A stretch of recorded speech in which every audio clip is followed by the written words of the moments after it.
Praise the Lord. தேவனுடைய பரிசுத்த நாமத்திற்கு ஸ்தோத்திரம் உண்டாவதாக. தேவன் நமக்கு அடைக்கலமானவர். ஆபத்து காலத்திலே அவர் நமக்கு துணையானவர். கர்த்தர் நம்மை ஆசீர்வதிப்பாராக.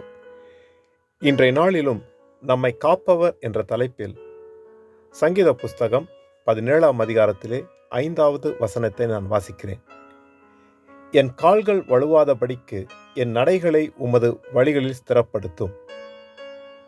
பிரியமானவர்களே, தாவீது தேவனிடத்தில் இப்படியாக விண்ணப்பிக்கிறான்.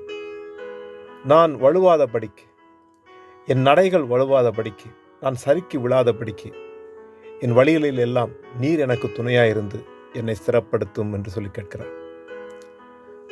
நாம் இந்த உலகத்திலே வாழுகிற இந்த நாட்களிலே எத்தனையோ தீமைகள் நம்மை சுற்றிலும் சூழ்ந்திருந்தாலும் கர்த்தர் ஒருவரே நம்மை பாதுகாக்க வல்லவர்.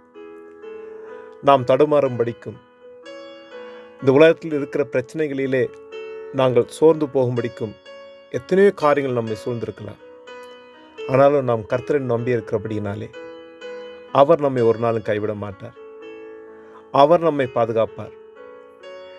எந்த சூழ்நிலையிலும் நம்பிக்கையோடு வாழும்படிக்கு, மன சமாதானத்தோடு வாழும்படிக்கு அவர் நமக்கு உதவி செய்வார். அவரை நம்பி இருக்கிறோம். அவரால் தெரிந்து கொள்ளப்பட்டிருக்கிறோம். அவரால் நாம் உருவாக்கப்பட்டு கொண்டிருக்கிறோம். அவர் நம்மை ஒரு நாளும் கைவிட மாட்டார். ஆண்டவருடைய சமூகத்தில் நாம் கேட்கும் பொழுது அவர் நம்மை பாதுகாப்பார். ஒவ்வொரு நாளும் தேவ நடத்துதலுக்காகவும், அவருடைய கிருபைகளுக்காகவும், அவருடைய பாதுகாப்புக்காகவும் நாங்கள் ஜெபிக்கிறோமே. கர்த்தர் அந்த ஜெபத்தை கேட்கிறார். நிச்சயமாகவே அவர் நம்மை பாதுகாப்பார். எந்த இடத்திலும் சறுக்கி விழாதபடிக்கு, வழுவாதபடிக்கு தேவன் நம்முடைய இருதயங்களை அவர் பாதுகாப்பார். அங்கு பார்க்கிறோம், யூதா எழுதின புஸ்தகத்திலே 1ஆம் அதிகாரம் 24ஆம் வசனத்தில், வழுவாதபடி உங்களை காக்கவும் தமது மகிமையுள்ள சன்னிதானத்திலே மிகுந்த மகிழ்ச்சியோടെ உங்களை மாசற்றவர்களாய் நிறுத்தவும் வல்லமையுள்ளவர் என்று எழுதப்பட்டிருக்கிறது. அவர் ஒருவரே நம்மை வழுவாதபடிக்கு, தவறி விழாதபடிக்கு, தடுமாறாதபடிக்கு பாதுகாக்க வல்லவர். அவருடைய சன்னிதானத்திலே நாங்கள் குற்றமற்றவர்களாக, தேவனுடைய பிள்ளைகளாக அவர் சன்னிதானத்தில் நிற்கும்படிக்கு நமக்கு அவர் தம்முடைய கிருபையை தருகிறவர்.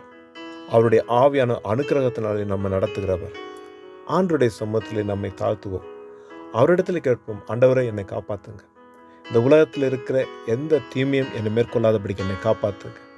இந்த உலகத்தில் இருக்கிற எந்த காரியத்திலும் நான் விழுந்து போகாதபடிக்கு எப்பொழுதும் உம்முடையவனாக இந்த உலகத்தில் சாட்சியாக வாழ உதவி செய்யுங்க என்று சொல்லி தேவனிடத்தில் கேட்போம்.